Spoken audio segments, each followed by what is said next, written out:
Hey Desert Winds family, Pastor Joel here to make a quick video. It's VBS week this week. It's a fantastic week here on campus. Lots of people, lots of energy, great teamwork. It's fun to watch. Keep praying for it. God is doing great things. It's also a difficult week because it's my last week here as the lead pastor of the church.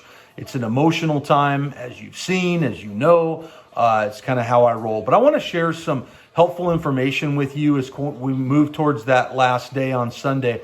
And some of this is going to be repeated from a meeting we had several weeks ago, but I want to make sure it's there on video for all of you to see it. I just want to cover a few things. First of all, we need to talk about boundaries.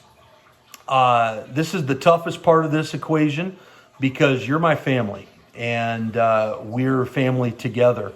But once I move into that next phase, there's going to be a very hard, fast, and firm boundary around me in terms of doing pastoral duties. The one exception to that is an off-campus wedding that I agreed to do a long time before any of this ever came forward. But that's going to be it. The reason for that is because I need it, you need it, and the next lead pastor of this church needs it too. I recognize that there are going to be things that happen during the transition where normally you would just text me, you'd call me, you'd come see me here at the office, you'd call the office, you'd send me a Facebook message and all those things. And it has been my joy to be able to step into those moments, even those really, really difficult moments, and support you. But moving forward, that's not going to be an option. And I want to explain why. First of all, I need that boundary. I'm taking a few weeks between when I end my time here and when I start up in Boron, simply because I need that. I need that time off. I need that time with my family.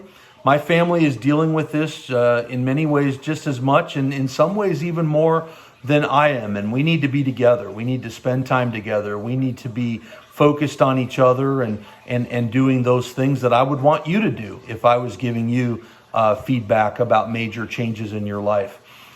Secondly, I've got a lot to do. I'm launching 4 new classes from the ground up.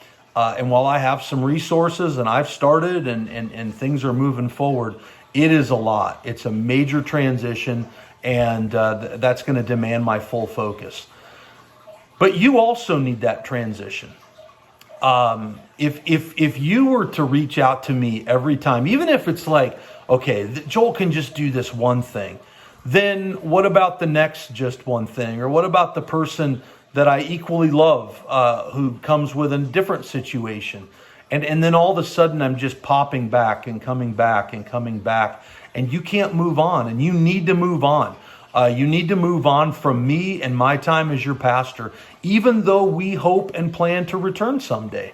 But you need that. You need to lean on each other. You need to lean on your elders and deacons. They need your support. They need your trust. They need your encouragement.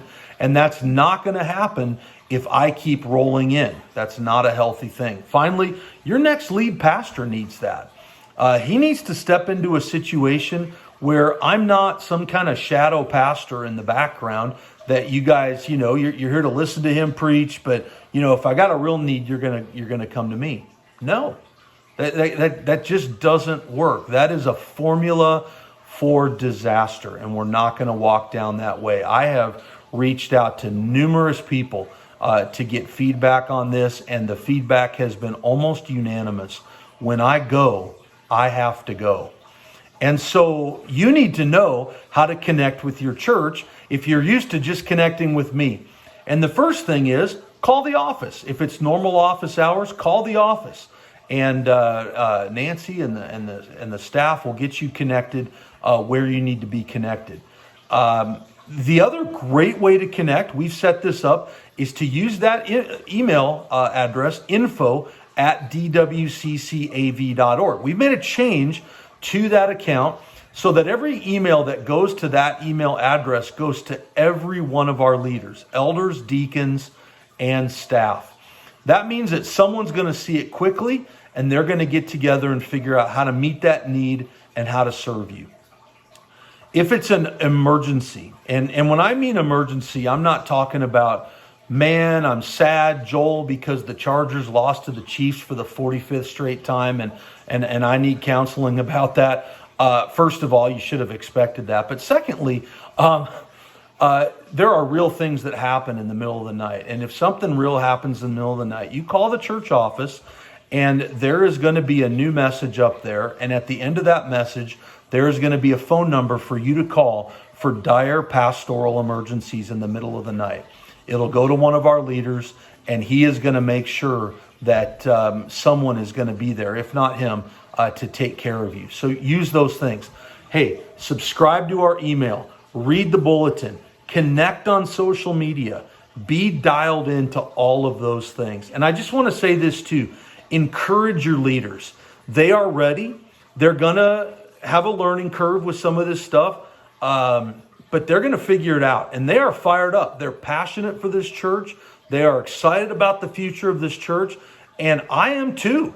I can't wait to come back to a church that's even better off than what I left it, and full of joy, enthusiasm, and a bunch of new people that I don't even know. That would be amazing. And so do that for me, would you? And I've said this before, the best gift you can give me, and listen, I can't wait for the barbecue on the 29th. I will just so love to connect with all of you, really just love you, be loved by you, all those things. But as grateful as I am for that, the biggest thing you can do is to just dig in and serve this church with everything you've got and see what God can do. And I know it's going to be amazing. And speaking of amazing, you do not want to miss Sunday. No, not because you want to watch me cry my eyes out and be a blubbering idiot. I'm sure some of you will tune in just for that and whatever. But it's going to be a powerful service. We're going to have a baptism on Sunday. It's going to be my last baptism as a pastor. And I wouldn't want it to be any other person than the one that I'm going to be baptizing. So I'm excited about that. And it's just going to be a great celebration. Yeah, we're going to be emotional. It's going to be a lot going on. But you know what? We're a family, and families go through these things. But more than that, we're part of the family of God. And God's got me on a new mission. And you know what, people? God's got you on a new mission too. And it's going to be amazing. So I hope all of that makes sense. I can't wait to see you guys on Sunday. And I'm looking forward to seeing what God does. Keep us all in prayer. And know how much we love you. All right, Desert Winds, we'll see you Sunday.